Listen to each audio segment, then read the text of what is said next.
Well, the CIA was what was, it was called CORDS, Coordinated Operations for the Revolutionary Development. And it was set up by the United States government to coordinate the activities between the aid program and the Army program. And over there, I had two different people that worked and headed the CORDS program. First man was a very efficient guy, and the second man was a typical politician and a typical bureaucrat. And when he came home, he became head of the CIA from directly from South Vietnam back to the United States and headed the CIA. And that was Bill Colby, his name was. And he was very, very good politician and a very good administrator. And he headed the CIA for a while, and then he got in a boating accident. He lived in New Jersey or someplace up there, and he was out trying to cross with a canoe. He was a canoe boy, and he drowned in this canoe accident. And you can read about him. He wrote a book on Vietnam too. So you helped build the 8 runways, the 8 airports? Well, in Vietnam, the biggest thing I did in Vietnam was to change the way they irrigated. The method they used to pump the water. See, they had hand pumps. See, the water was in the channels, and they pumped the water up to the rice field. And so I promoted, and I didn't really start it because people were starting to do that anyway, but I promoted the use of their boat motors. All you have to do with the boat motor is put a long shaft on it, and put a propeller at the bottom of it, and put a 10-inch or 12-inch sleeve on that, and then that'll give you a 8 or 10-foot lift, and it becomes a pump. And they used it for running their boats in the daytime, part of the day, and used it to pump water the rest of the day. Same engine. And that was very successful in South Vietnam. There's the big thing going there, and though I didn't originate it, I promoted it. And I also made some real big.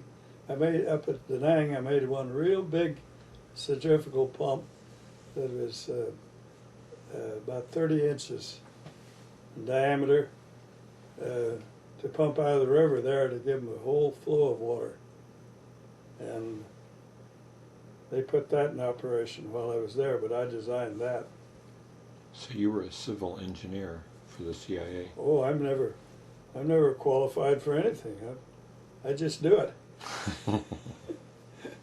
I don't. In fact, I've had a lot of fun with, say, for doctors. Doctors don't believe that I can teach people to quit snoring, but I do.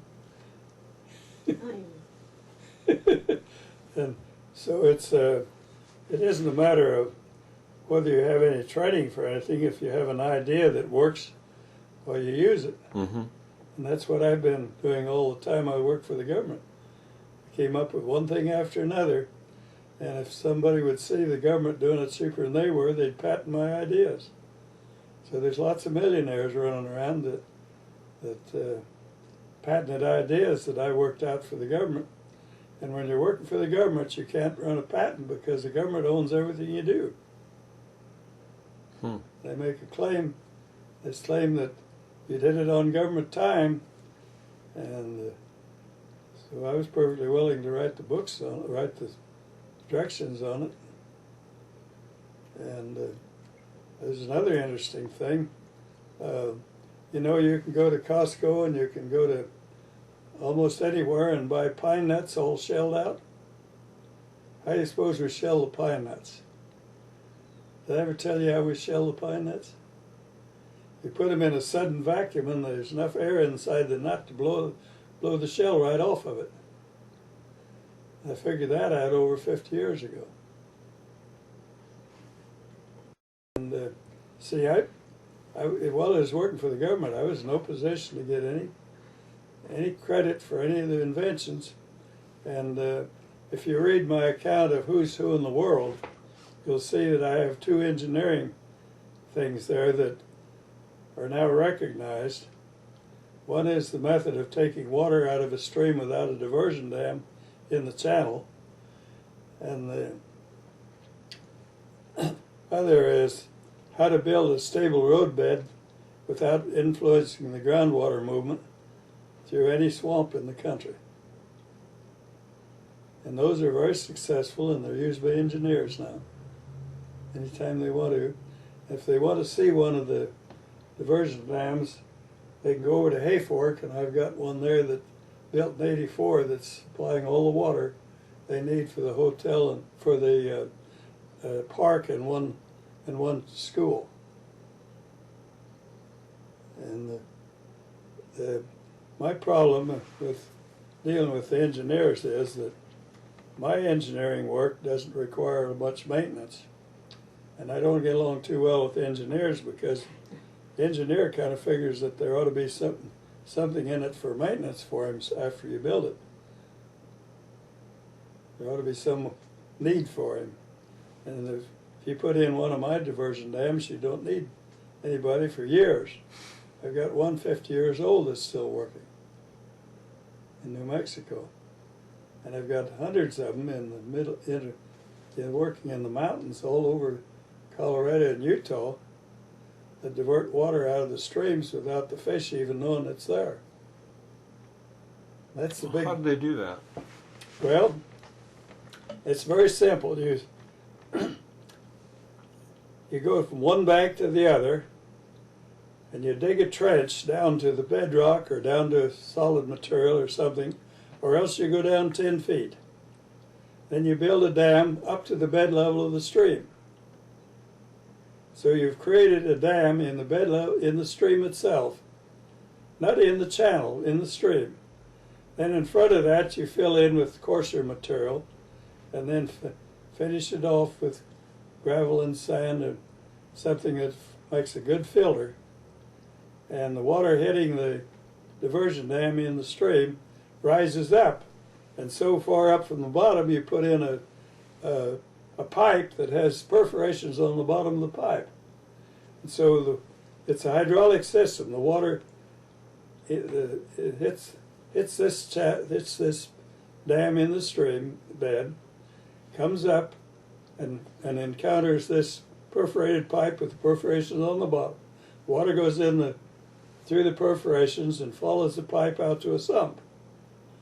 Then the reason why it isn't adopted everywhere is 2 things. One is it's cheaper to just build a diversion dam as long as they let you build a diversion dam and interfere with the fisheries and interfere with traffic and interfere with floods and everything else.